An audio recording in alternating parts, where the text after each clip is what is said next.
नमस्कार दोस्तों, आज के इस वीडियो में बात करने जा रहे हैं वैवाहिक ब्रह्मचर्य। वैवाहिक ब्रह्मचर्य क्या होता है? ब्रह्मचर्य का पालन मात्र विवाह होने तक ही किया जाता है। उसके पश्चात उसकी कोई आवश्यकता नहीं है और ना ही उसके कोई फायदे हैं। अधिकतर लोग इस अवधारणा को मानकर विवाह के पश्चात अपने ब्रह्मचर्य के संकल्प को भूल जाते हैं। परंतु आपको क्या लगता है, विवाह कहते किसे हैं? शास्त्र कहते हैं विशेषेण वहति विवाह, अर्थात अपनी इच्छाएं, वीर्य और जीवन का वहन एक विशेष दिशा में करने के कार्य को विवाह कहते हैं। अपनी इच्छाएं, वीर्य और जीवन का वहन एक विशेष दिशा में करने के कार्य को विवाह कहते हैं। और ब्रह्मचर्य कोई कार्य नहीं है कि आज किया कल नहीं किया। ब्रह्मचर्य एक जीवन शैली है जो जीवन के प्रत्येक आश्रम में लागू होती है। बस उसका रूप और उद्देश्य बदल जाता है। विवाह से पहले वीर्य का उपयोग अपने मन, शरीर और अध्यात्म के जतन के लिए किया जाता है और विवाह के पश्चात उसका उपयोग परिवार वृद्धि के लिए किया जाता है। विवाह से पहले वीर्य का उपयोग अपने मन, शरीर और अध्यात्म के जतन के लिए किया जाता है। विवाह के पश्चात उसका उपयोग परिवार के वृद्धि के लिए किया जाता है, जो वीर्य है।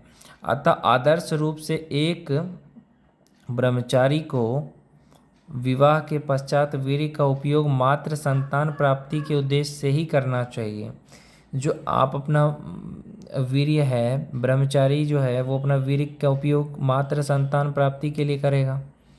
यानी आपको जो सेक्स है वो तभी करना चाहिए जब आपको बच्चे चाहिए। मज़े के लिए सेक्स नहीं करना है, शादी के बाद भी। उसके अतिरिक्त अपने वीर्य का व्यय किसी रूप में नहीं करना चाहिए। हालांकि गृहस्थ आश्रम का एक उद्देश्य यह भी है कि व्यक्ति धर्म की मर्यादाओं में अपनी काम पूर्ति करके उन सुखों से ऊपर उठे और मोक्ष की प्राप्ति करे। अतः विवाह के अंतर्गत अपनी पत्नी से सहवास संपूर्ण रूप से धर्ममय है और इसमें तनिक भी दोष नहीं होता है। परंतु फिर प्रश्न यह आता है कि यदि विवाह के पश्चात पत्नी से यौन सुख प्राप्त करने का पति को संपूर्ण अधिकार होता है तो फिर क्यों प्राप्त ना करें? युवावस्था में विवाह पूर्व ब्रह्मचर्य का पालन तो कर लिया, अब विवाह के पश्चात तो मन भर के यौन सुख प्राप्त कर ही सकते हैं, तो आखिर क्यों करें विवाह के पश्चात ब्रह्मचर्य का पालन? यह सत्य है कि व्यक्ति की कामेच्छाओं की पूर्ति भी विवाह का एक मुख्य उद्देश्य है, परंतु यह हमेशा स्मरण रहना चाहिए कि उस कामेच्छाओं की पूर्ति का उद्देश्य भी यही है कि आप उनकी प्राप्ति करके अंत में ये जान सके कि इन यौन क्रियाओं में इतना सुख है ही नहीं जितना प्रतीत होता है।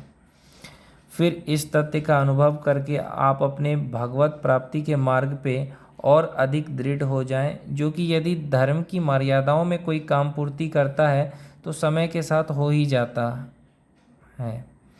परंतु जो लोग कामेच्छाओं के वश होकर धर्म की मर्यादाओं का उल्लंघन करके सहवास करते हैं, उनके सामाजिक, वैवाहिक एवं आध्यात्मिक जीवन में समस्याएं आना शुरू हो जाता है। जैसे कि पहला, रति क्रिया का महत्व तभी तक रहता है जब तक उस पर मर्यादा बनी रहे।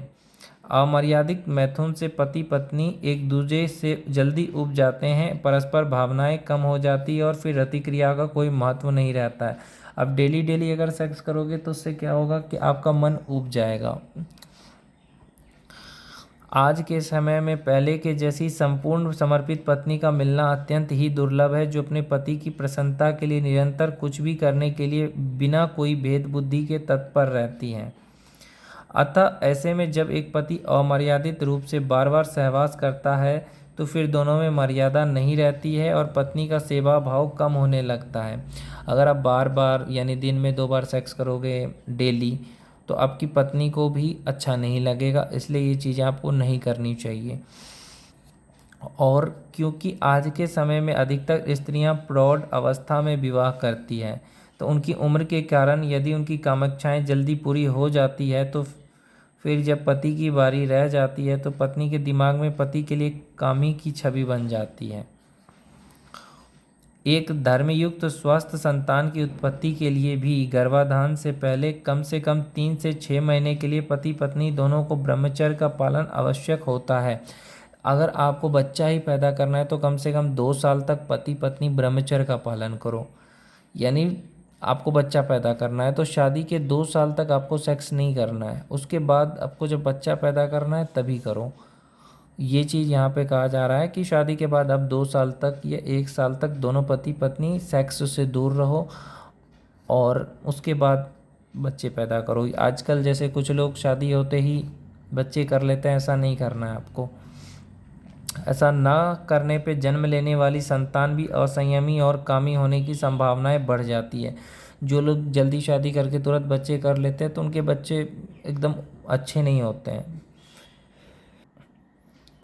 पत्नी एवं बच्चों के साथ सतत सानिध्य और उनके प्रति अति आसक्ति पुरुष का स्त्रैण और बचकाने स्वभाव का बना देती है। पत्नी एवं बच्चों के साथ सतत सानिध्य और उनके प्रति अति आसक्ति पुरुष को स्त्रैण और बचकाने स्वभाव का बना देती है। जो लोग भी हमेशा अपने बीवी के पास रहते हैं, हमेशा बच्चे के साथ खेलते हैं, तो इससे उनका जो बचकाने का स्वभाव हो जाता है, क्योंकि आप रहते हो स्त्री के पास तो स्त्री का स्वभाव होने लगता है, बच्चे के साथ रहोगे बच्चे का स्वभाव होने लगता है।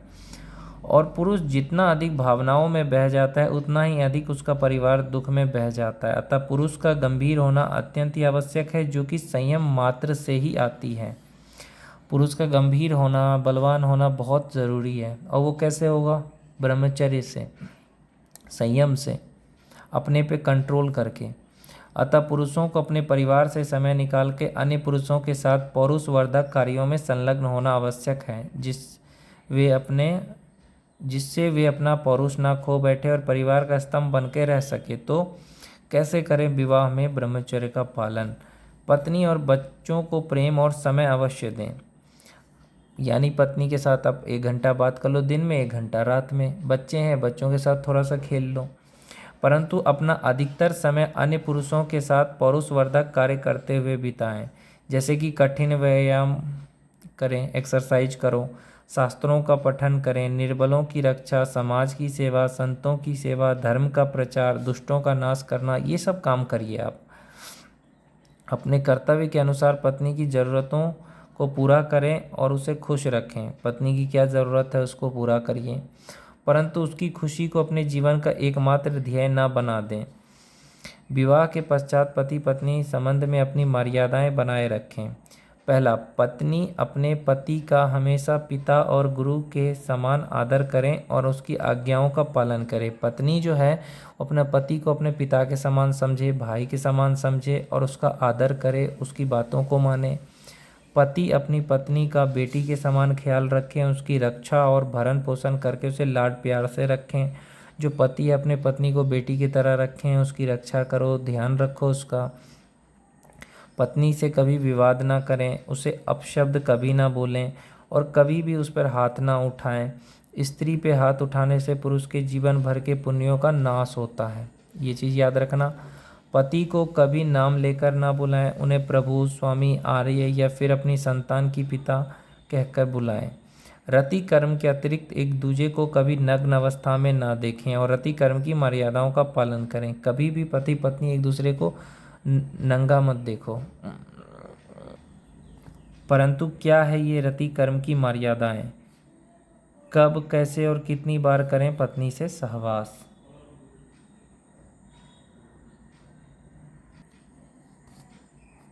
कब, कैसे और कितनी बार करें पत्नी से सहवास? तो सबसे पहले सर्वप्रथम आदर्श यही है कि पति पत्नी मात्र संतान प्राप्ति के लिए ही सहवास करें, यानी अन्यथा उसका त्याग करें। जब आपको बच्चा पैदा करना हो तभी आप सेक्स करो, मज़े के लिए मत करो। परंतु यदि दोनों में से किसी को भी सहवास की इच्छा होती है तो पत्नी के पीरियड्स की समाप्ति और शुद्धि के पश्चात महीने में 1 या अधिक से अधिक 2 बार सहवास करें। यानी जब औरत को पीरियड होता है उसके बाद, उसके पश्चात महीने में कम से कम 1 बार या 2 बार से ज़्यादा सेक्स मत करो। ऐसा करने पे दोनों की उत्तरोत्तर चेतना की उन्नति होती है। रति अवसर के लिए फूल, सुगंध, दीप, खेल आदि से घर में शांत, सुंदर, आनंदमय और प्रेममय वातावरण का निर्माण करें। पति पत्नी शुद्ध कपड़ों में इत्र आदि लगाकर तैयार होकर रति कर्म करें। ऐसा करने से संबंध में पवित्रता और इंद्रियों पर नियंत्रण बढ़ता है। अन्यथा अनियमित रूप से कभी भी इंद्रियों के वश में आकर रति करने से इंद्रिय संयम नहीं रहता है। ऐसा नहीं जब मन किया तब सेक्स कर लो, और मन हमेशा विचलित रहने से अपने धर्म कर्म पर ध्यान नहीं रहता। अतः रति क्रिया की पवित्रता बनाए रखें और कभी भी और कहीं भी करके उसे तुच्छ ना बनाएं। सहवास रात्रि के समय सोने से पहले अंधेरे या दीप के उजाले में ही करें। कभी भी बल या मजबूरी का प्रयोग करके सहवास ना करें। किसी भी हालत में पौर्ण, हस्तमैथुन, पील्स आदि का उपयोग ना करें। ये जो दवाई खा करके करते हैं वो नहीं करना है। पति की आज्ञाओं और इच्छाओं की पूर्ति करना पत्नी का कर्तव्य है। अतः पति के प्रति ऐसी भावना नहीं करनी चाहिए कि वो कामी है, और उनकी कामेच्छाओं की पूर्ति करना आपके कर्तव्य का एक भाग है। और इसका अर्थ यह भी नहीं है कि यदि पति संयमी है और पत्नी को काम की इच्छा हो रही है तो उसे नकारा जाए। पति से महीने में एक बार रति क्रिया की आशा रखना उनका अधिकार बनता है। अतः एक दूसरे की कामेच्छाओं को समझकर एकादशी, जन्माष्टमी, राधाष्टमी, गौर पूर्णिमा, शिवरात्रि, प्रदोष व्रत, दुर्गाष्टमी, गणेश चतुर्थी आदि पवित्र तिथियों पे, और जब पत्नी रजस्वला हो यानी पीरियड्स हो, तो इन दिनों को छोड़कर अन्य तिथियों में सहवास करें। अति आवश्यक होने पे महीने में अधिक बार सहवास कर लें, परंतु अपने पति या पत्नी को व्यभिचार में ना फंसने दें। यह आपका कर्तव्य है। इन धर्म की मर्यादाओं को ध्यान में रखकर यदि कोई पति पत्नी सहवास करते हैं और साथ में अपनी आध्यात्मिक साधना का पालन करते हैं तो समय के साथ उनकी चेतना में उन्नति होती है और स्वाभाविक रूप से इन इंद्रियों सुखों से वैराग्य उत्पन्न होने लगता है। परंतु इनका उल्लंघन करके जब कोई विवाह के अंदर भी यौन सुख प्राप्त करता है तो ऐसा यौन सुख विवाह के अंतर्गत होने के पश्चात भी पति पत्नी दोनों की चेतना का स्तर गिराते हुए उनको मोक्ष से दूर ले जाता है। अतः हर गृहस्थ जो ब्रह्मचर्य का पालन करता है वो इन वैवाहिक ब्रह्मचर्य के नियमों का पालन अवश्य करें और अपने परिवार की भगवत प्राप्ति का उत्तरदायित्व संभालें।